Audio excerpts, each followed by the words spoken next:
Welcome to MOOC Interactomics course. In today's lecture, we will talk about microarray workflow with focus on data analysis.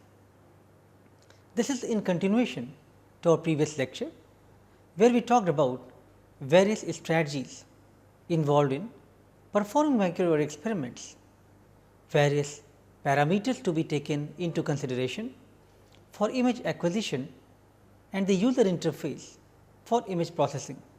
Microarrays have become integral part of clinical and drug discovery process. They have been used extensively to find differential gene expression in variety of samples. Microarrays have been used for biomarker discovery, finding genes to correlate the disease progression, studying about effects of various drugs and toxins in a field known as toxicogenomics, testing the target selectivity, prognostic test, disease subclass determination in clinical diagnosis and many other applications. Data analysis is crucial to make sense out of the humongous data generated using microarray based experiments. There are many commercial as well as free software available which can be used to analyze microarray dataset. However, no single package answers all the questions related to a functional genomics or proteomics question.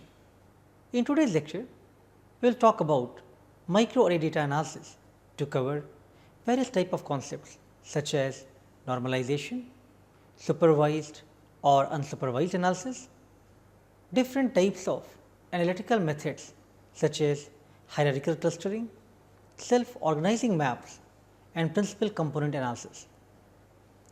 But before we move on to very advanced modules, let us discuss some basic concepts involved in the data analysis. Normalization. In microarray experiments, there are many variables involved.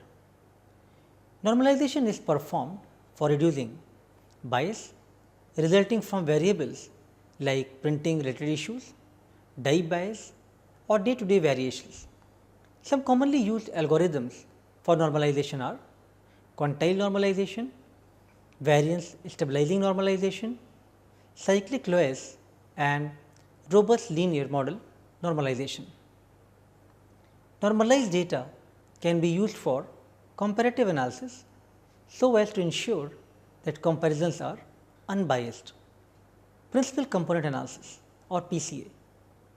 Principal component is the linear combination of optimally weight optional variables to test whether the protein expression is consistent throughout multiple samples from the same experimental group. They can be used to identify the protein outliers, mismatch spots, etc.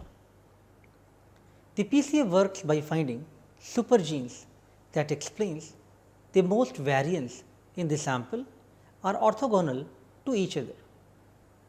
Clustering. After analyzing the microarray data set, you would like to cluster data to find out the patterns in which cohorts are segregating. You would like to know whether your controls and treatments can fall into different clusters. There are different types of clustering, broadly hierarchical and non-hierarchical clustering. The hierarchical clustering involves where genes are placed in a hierarchical relationship to each other as in the taxonomy. The non-hierarchical clustering involves where genes placed in clusters that do not necessarily have any relationship to each other. Self-organizing maps. In microarray experiment, it is important that you perform dye swap experiments to avoid any effect of Psi3 or Psi5 dye labeling, so that there is no bias for labeling in control and the treatment groups. To replicate dye swap, microarrays can be quickly inspected for quality by using a self-organizing map such as the one shown here in this slide. There are different types of supervised approaches to determine if the data fits a predetermined pattern or unsupervised pattern to characterize the components of a data set without a prior input or knowledge of training set. The data can also be subjected to dimensionality reduction techniques like correspondence analysis or CA. CA provides a list of differentially expressed proteins that are statistically significant. Support vector machine or SVM is another recursive feature elimination model which can be used to generate a list of classifier proteins to differentiate between any two cohorts. We will try to cover few concepts involved in data analysis and provide you the demonstration of the software in discussion section.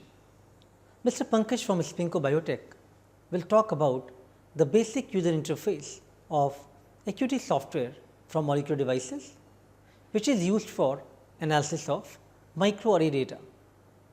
He will also demonstrate the software operation for the data analysis. This is pleasure to introduce Mr. Pankaj Khanna, Manager Application Support from Spinco Biotech Private Limited.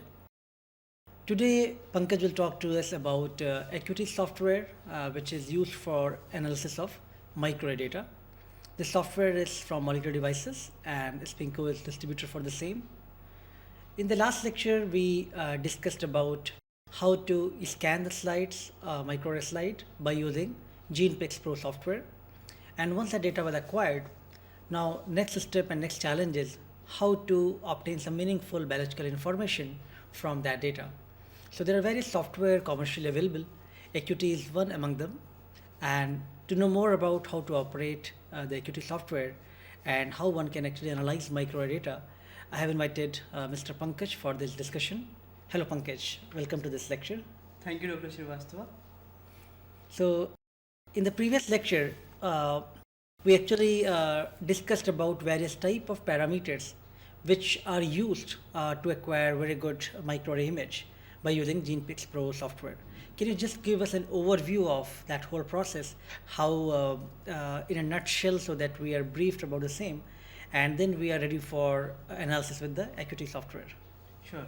So let's quickly go through with GenePix Pro what we have done. Okay. So once you are ready with the slide, usually people put on and hardware parameters are being selected. Once that is being done, the image is being scanned and stored in the TIFF format. So based on the laser type 1, 2 or 3 or 4, you get 24-bit maximum image resolution possible. And once you are ready with the TIFF image, you perform little bit basics of analysis in GenePix Pro. Say for example, aligning of different features in the form of GAL files which we have seen. Right. Once we have done alignment, you go for the results where the background corrections and all other things will be calculated and then given to the results different column tabs. So once you are ready with these results, this can be saved in the form of GPR file, which stands for GenePix result file. That is why it is just briefed as .gpr files. Okay. So let's go through, as we are seeing here in the slide, that the first one is getting the image, getting the alignment done, and once the alignment is done, the result tab, after doing the result tab being hit, you get the different column details in the form of different stats possible. Okay. So once you have the results in place in different formats, sometimes you require to have a measuring tool, but usually all commercial and even the academic software give the GAL file details, so you really no need to do manually. But in case if you want to do, you can do it. Right. And then yes, I guess there are various parameters one need to look for while performing good scanning and acquiring the data, including the background subtraction and how to normalize the data, right? Can you just elaborate on these? Sure. So in the result tab, immediately what you see is a window which gives you configure, which can configure different type of normalizations. So there are different kind of actually background subtraction one can perform. So as you see in the image, if this is my spot in the yellow, which has a periphery ending in black, and the surrounding areas which are surrounded by white can be calculated for the local background correction.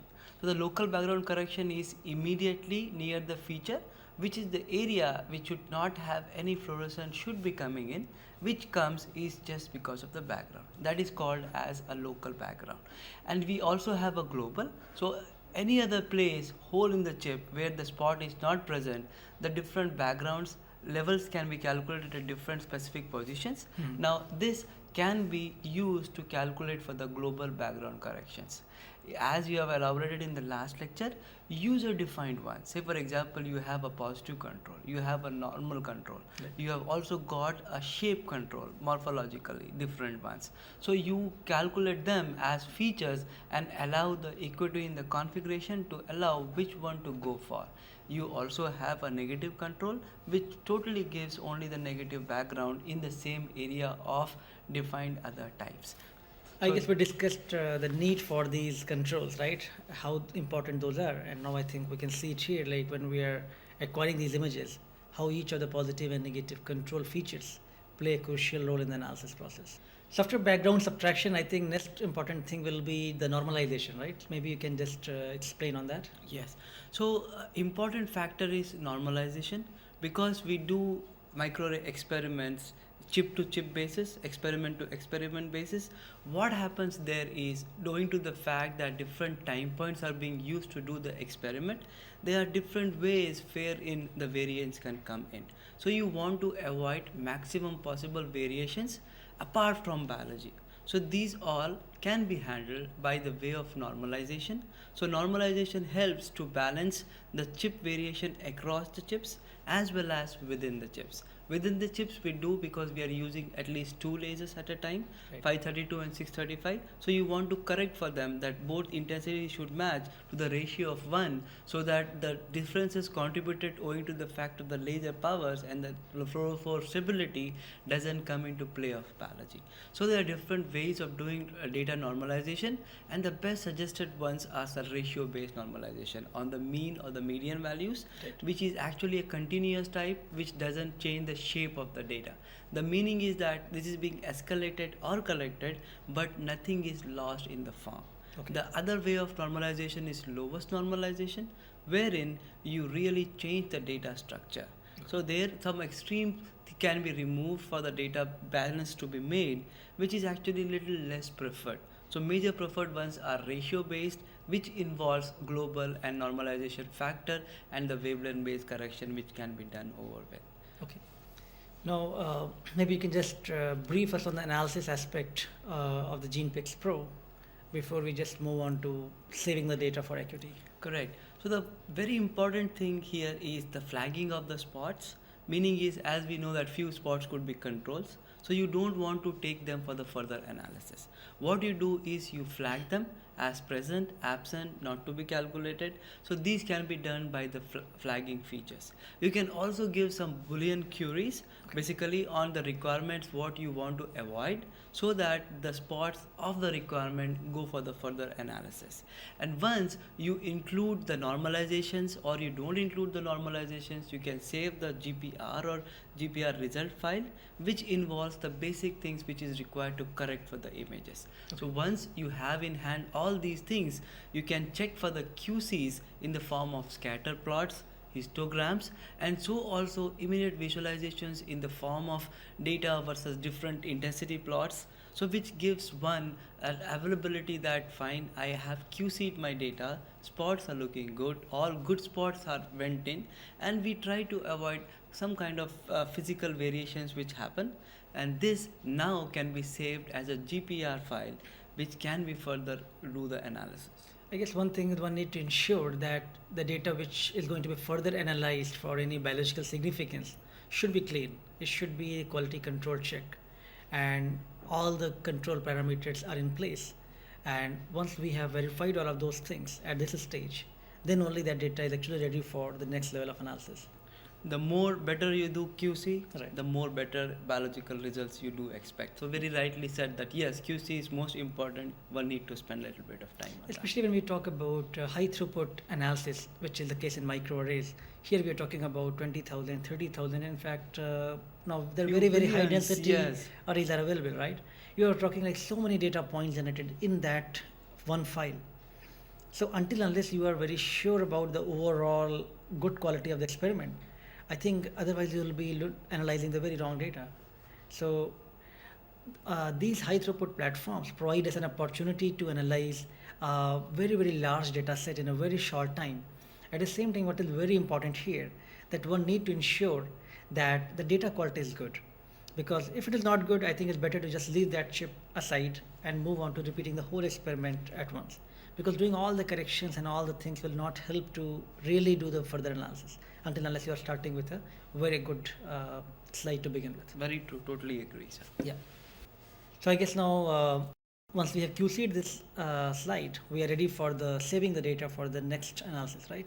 True. So maybe you can explain that. So the basic workflow involves that you do first level analysis, that is GenePix Pro involving the QCs, and then immediately the GenePix Pro gives you a direct compatibility with the Acuity. Okay. There is a button on the side which allows to say that just save the data to Acuity, and immediately the data is exported inside the Acuity. So they import the data based on the export from the GenePix directly. And not only this, Acuity can also work as a standalone. So there are ways to import the data in the text format or the different format which it understands. Right. So this is how the Acuity can be used for the further analysis now. Okay, so I think we are hearing about Acuity now, so maybe we should talk a little bit more what Acuity software can do, what are its major features. So maybe you can explain just few points about Acuity before we move on to the knowing the details for the Acuity software and what we can do with analysis. Sure. To begin with, Acuity is a bioinformatics software. So it gives you a power that whatever basic analysis you have done through GPR can be now further taken for the analysis. Acuity advantages. So let us quickly look at few of the Acuity advantages. It is actually client server relational database understanding. So we give MS SQL 2000 with this, which allows you to save the data in the form of servers. Okay. So this gives the power that this can be a data warehouse, meaning all the important attached files, save any file like TIFF image, JPEG image, GPS, that is setting files, all can be stored with the result files, which allows one to again look back whenever you require to. And so also it is optimized for the Windows. It is written in C++, which is actually gives a very fast power for it. So it can work very fast and give the results, saving your time, and so also allowing one to look at more different statistical possibilities. Intelligent in the form of novel visualizations, we do have like different kind of clusterings possible. We have scattering available for you, scattering graph coming in. So this gives one an opportunity to analyze the data visually to quickly understand what is happening at the biological levels. Experiment and the microarray parameter management. So many scientists want to give a different parameters and allow one software to sort or understand the biology based on that, which is we call it as parameter files. Actually this is being MDT files for us, which you can import and manage your all parameters within the experiment so that you group them and do the analysis accordingly. There is a Mage ML data export. What happens is, as we discussed different QC formats, so this particular Mage ML is based on the Miami requirements, which says what all is required and one how to do for the microarray experiment. This has a direct export capability of that. So this gives one a very good opportunity not only from the data to the export at different levels. So I guess the last 2 points which you mentioned, one is the tracking the data based on the experiments, right? I think that's very important. That's also like depending upon the need of the experiment. One need to in fact track and make software learn your experiment so that one can actually apply the same knowledge for the various slides throughout to track that data set. Yes. Now, second point which you mentioned about Miami compliance, I think that's very important because one need to do all the quality control checks and overall data analysis with the very uniformed guidelines provided. So one has to adhere to those quality control checks. So another very important factor is that, as I said, Acuity can be a standalone analysis system. So not only the data coming from GPR only can be analyzed, so we are not restricted it to only GenePix. It can also take other format, even in the form of text format, wherein you need to give an information what each column means in, and then again you can perform the same statistics. So there is an automation management also possible with this. So you have number of slides coming in every time, so you do experiment, add on to some more, so there is a possibility that you can add to your present experiment itself, Right. which gives a very good opportunity that you need not repeat over and over to understand what is happening. So find matching genes. The best possible application of expression profiling is differential expression, but sometimes you also need to know the matching of genes at the level of tissues. So even that can be handled very effectively here. Analysis audit trials, the meaning is that you can look at what all analysis is being done, as in the case of gene pick, that logging will be happening to understand what happens to each one, and you can always correct for it and look back what has done. So Sure. the sharing becomes very important in that. So full integration with GenePix Scanner and GenePix Pro, which allows the users of GenePix Pro to immediately store the data and start doing the tertiary level statistical analysis. But this as software is such. also compatible with other scanners and other platforms? Yes, as it can take up any text file. Okay. So basically, if I understand that okay, it is coming from 532 or 635, tell that it is coming from this wavelength, and still you can do the statistics. Sure. So regardless of what platform is being used, it's just the wavelength and the text file which matters here. True, true. And we give training at the level of different stages also, so that one can become friendly with the software. Okay. So I think it will be useful if you can demonstrate us about the Acuity software so that one can actually learn that how the data obtained can be transformed into the meaningful biological information and also the statistical significance of that data. But maybe you can just first share the software interface so that we are familiar with the windows and all the keys over there before we switch to the real demonstration. Sure. So what you're looking at as a GUI interface of an Acuity, which is first divided on top in the form of any typical file-based drop-down list, which has a various functions, and then towards your extreme left you will be able to see a common task pane. Okay. So this common task pane actually gives basic steps which one has to do one by one in a flow so that you end up with the biological information. The idea is it starts with the import of the data and end with the statistics and visualization how one want to look. So in this fashion, common task pane actually a very good tool for any new beginners as well as for the mature or the advanced users to understand what one can do with the microarrays. So I think it just guides you the step-wise, like how you can walk through the entire process. True. So it just gives you right from the input to the analysis a stepwise that what all you can do and Right. what you want to do in. And towards the middle, what you see is a microarray root directory which houses all your data in a different formats. So this is a warehouse point on the top in the folder base arranged, and on bottom it shows individually the each one slide by slide. Right. And towards your extreme left you are seeing an area which is a working and visualization area where you do or output different tasks what you have done towards the common task pane or towards the advanced one. So this is a basic user interface of Acuity. From this lecture, you got an insight into the detailed user interface of Acuity software. You have got the demonstration of various features and controls that this software allows you to control. While there are many software available for the data analysis, but the basic workflow remains the same. We will continue demonstration of how real data is actually analyzed further using this software. Thank you.